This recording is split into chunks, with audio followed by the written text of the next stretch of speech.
Assalamualaikum warahmatullahi wabarakatuh. Kita bertemu dalam materi permasalahan sosial akibat pengaruh globalisasi yang kedua.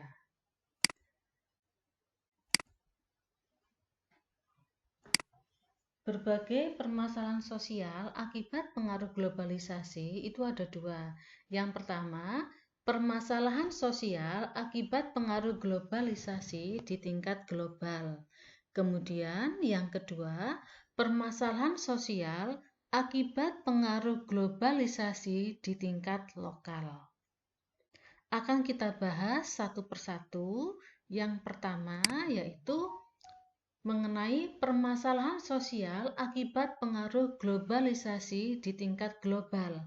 Itu ada beberapa macam. Yang pertama adalah neokolonialisme, yang kedua budaya populer, yang ketiga konsumerisme, dan yang keempat adalah kerusakan lingkungan. Nah, sekarang kita akan membahas yang pertama dulu, yaitu mengenai neokolonialisme. Neokolonialisme itu merupakan bentuk penjajahan baru, bukan melalui dominasi maupun penjajahan fisik.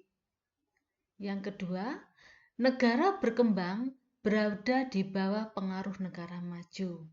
Kemudian, praktek neokolonialisme berbentuk intervensi negara maju terhadap negara yang sedang berkembang di berbagai bidang, sehingga negara berkembang mengalami ketergantungan. Jadi maksudnya, di dalam neokolonialisme ini tidak lagi dalam hal ini negara itu melakukan penjajahan secara fisik atau melakukan sebuah dominasi atau melakukan intervensi secara langsung, dalam arti itu perang, bukan, tetapi dalam hal ini negara-negara maju itu melakukan sebuah penjajahan dalam bentuk yang baru. Misalkan apa? Dalam bidang budaya.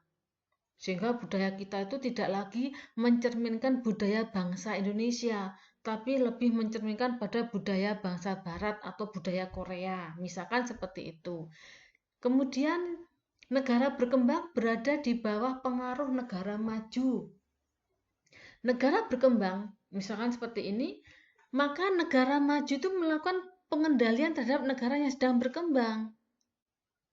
Misalkan Indonesia itu sekarang merupakan negara yang berada di pengaruh negara Cina. Kita banyak berhutang pada negara Cina. Nah, itu merupakan salah satu bentuk neokolonialisme. Karena kita lebih mengarah kepada bantuan Jepang, lebih banyak di situ. Nah, ini juga merupakan hal yang harus kita waspadai. Jadi kita nggak boleh bangsa Indonesia itu sangat bergantung pada salah satu negara. Kenapa? Karena dampaknya jelek.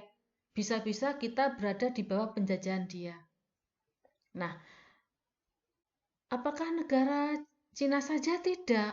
Negara Barat pun juga sama, nak. Sehingga dalam hal ini, Indonesia misalkan, waktu zaman-zaman dulu itu sering mendapatkan bantuan dari IMF. Itu pun juga sama. Mereka akan memberikan bantuan kalau Indonesia melakukan sebuah ini gitu loh. Contohnya gini.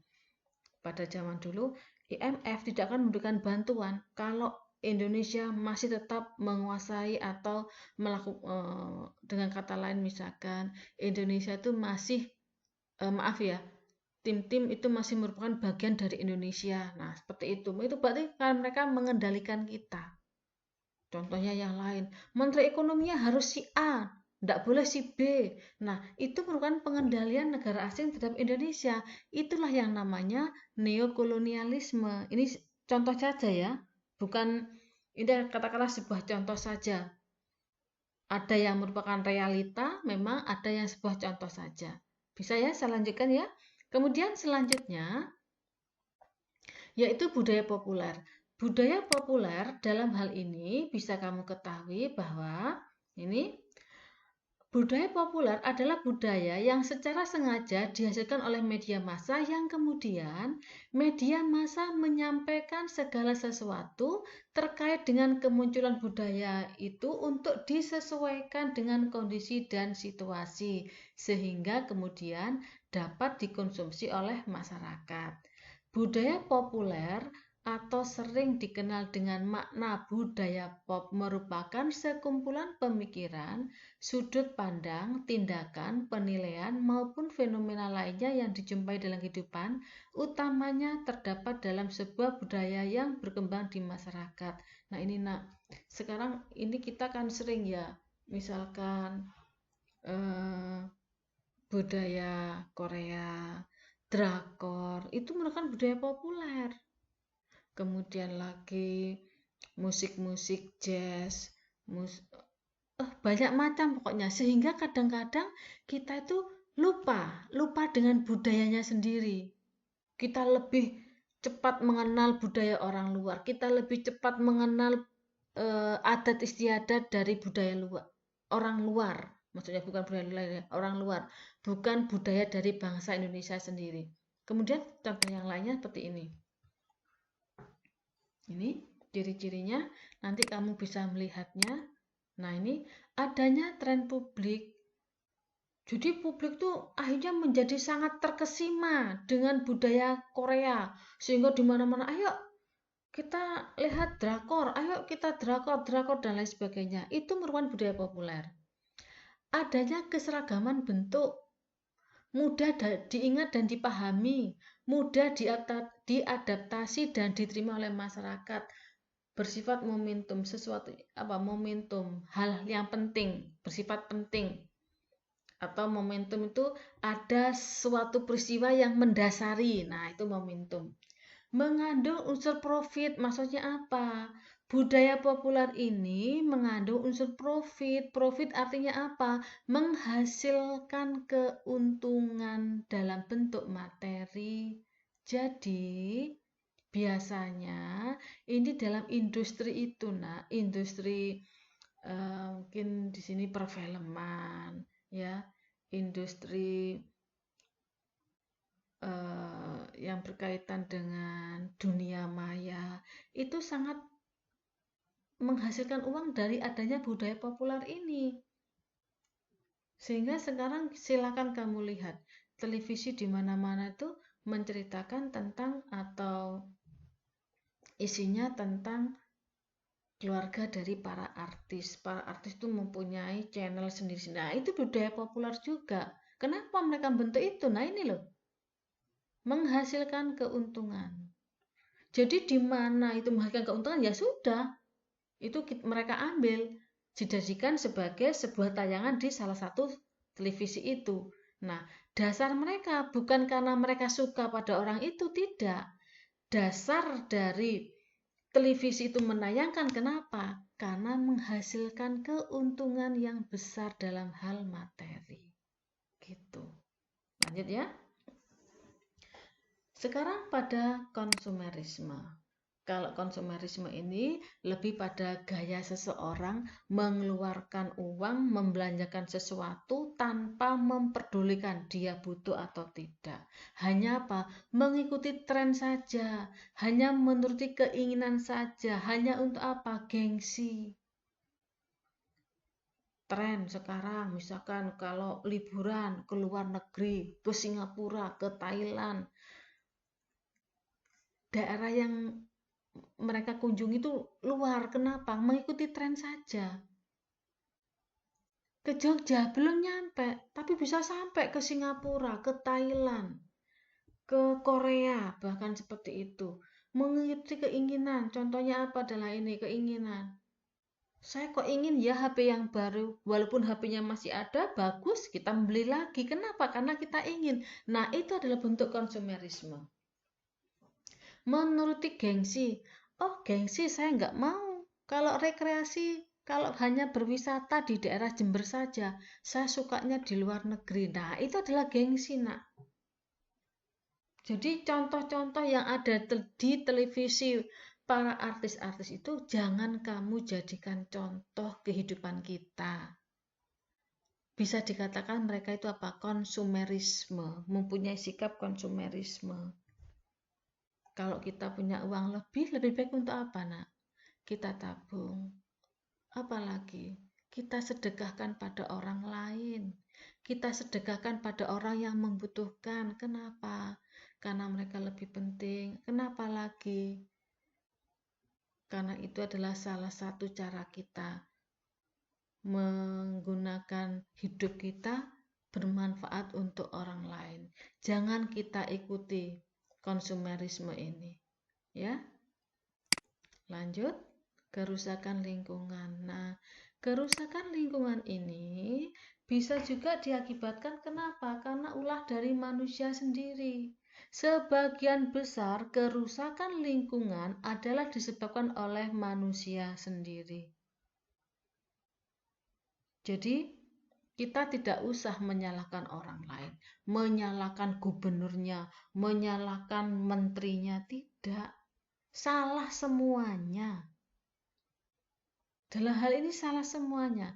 Kalau salah semuanya bagaimana, Bu? Ya, kita harus memperbaiki dari diri kita sendiri, awalnya dari diri kita sendiri.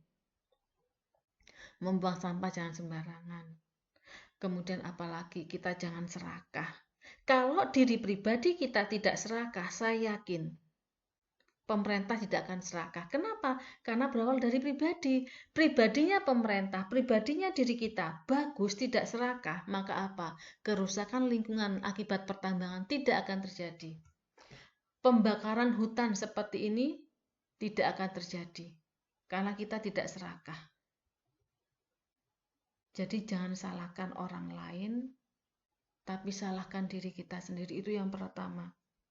Kita jangan menghakimi orang lain. Kita jangan menghakimi, kemudian kita jangan menyalahkan orang lain atas sebuah kesalahan, tapi lihat diri kita, Nak, ya. Kenapa sampai ini terjadi seperti ini? Kenapa? Karena kita yang salah. Ayo, kita perbaiki lingkungan kita. Kita perbaiki kerusakan lingkungan alam kita. Kita perbaiki kerusakan dari mental kita. Ayo kita perbaiki. Yang bisa memperbaiki adalah diri kita sendiri, bukan orang lain. Oke, ya. Sekarang pada permasalahan yang berikutnya, yang kedua, permasalahan sosial akibat pengaruh globalisasi di tingkat lokal. Apa itu? Lingkungan, budaya, ekonomi, dan politik. Ini lokal. Jadi pengaruh globalisasi itu dalam lingkungan, banyak hal, Nak. Ya. Di tingkat lokal itu yang saya katakan tadi, berawal dari kita sendiri. Kalau kita tidak mau menyayangi lingkungan kita tidak mau menyayangi budaya kita, ya pasti budaya kita rusak. Kalau budaya kita rusak, maka apa dengan sendirinya? Rusak semuanya. Kita tidak mengenal budaya kita. Kita tidak lagi menikmati indahnya lingkungan kita. Lingkungan ini bukan hanya lingkungan alam saja ya, bukan. Lingkungan sosial kita juga masuk di sini. Jadi kita peduli pada orang lain. Nah, itu budaya lingkungan. Sekarang permasalahan sosial di lingkungan ini banyak hal. Kita sering melihat tidak lagi peduli pada orang yang di sekitar kita, merusak lingkungan kita, membuang sampah sembarangan, merokok di sembarang tempat. Kemudian banyaknya kafe-kafe yang di mana-mana itu berdiri, kemudian mereka tidak lagi peduli dengan keadaan apa yang ada di Indonesia saat ini, tidak lagi peduli pada kesehatan. Nah, itu adalah permasalahan sosial akibat apa? Pengaruh globalisasi di tingkat lokal. Ekonomi. Karena adanya pandemi, maka apa? Kita ekonomi mengalami kehancuran, banyak PHK, banyak orang-orang yang menganggur, mereka banyak yang tidak menemukan pekerjaan, sehingga apa? Akibatnya yang terjadi dengan adanya ekonomi ini yang terjadi apa, Nak? Kriminalitas semakin meningkat, betul. Kerusakan lingkungan juga semakin Kemudian ini jadi politik. Nah, politik juga sama. Jadi ini berkaitan antara lingkungan, budaya, ekonomi, politik ini sangat sangat berkaitan. Semuanya ini saling berkaitan, termasuk dalam ini dalam budaya sosial budaya juga seperti itu, saling berkaitan. Budaya rusak, politik juga rusak. Politik rusak, ekonomi, lingkungan, budaya juga rusak. Jadi 1, 2, 3, 4 ini saling berkaitan. Oke ya, ini nanti akan merupakan tugasmu. Saya lanjutkan yang berikutnya. Ini ya, yang pertama ini sudah kamu lakukan pada saat kita melakukan pertemuan Zoom minggu yang kemarin. Kemudian, jelaskan pengertian budaya populer menurut 2 orang ahli. Kemudian, jelaskan awal perkembangan budaya populer. 4. Carilah 5 gambar dari contoh budaya populer dan kemudian tempel dalam buku catatan sosiologi kalian. Yang kelima, bagaimana cara mengatasi kehidup konsumerisme. Yang keenam, jelaskan permasalahan sosial akibat pengaruh globalisasi di tingkat lokal dalam bidang lingkungan, budaya, ekonomi, dan politik. Sudah ya? Paham? Insya Allah paham dan semoga kamu paham. Sekali lagi diingat, tidak akan kamu mampu kalau kamu tidak mau. Jadi semuanya itu berasal dari kemauan. Pada saat kamu mau, pasti mampu. Saya yakin kalian bisa, semalah hebat. Oke? Thank you, terima kasih. Wassalamualaikum warahmatullahi wabarakatuh.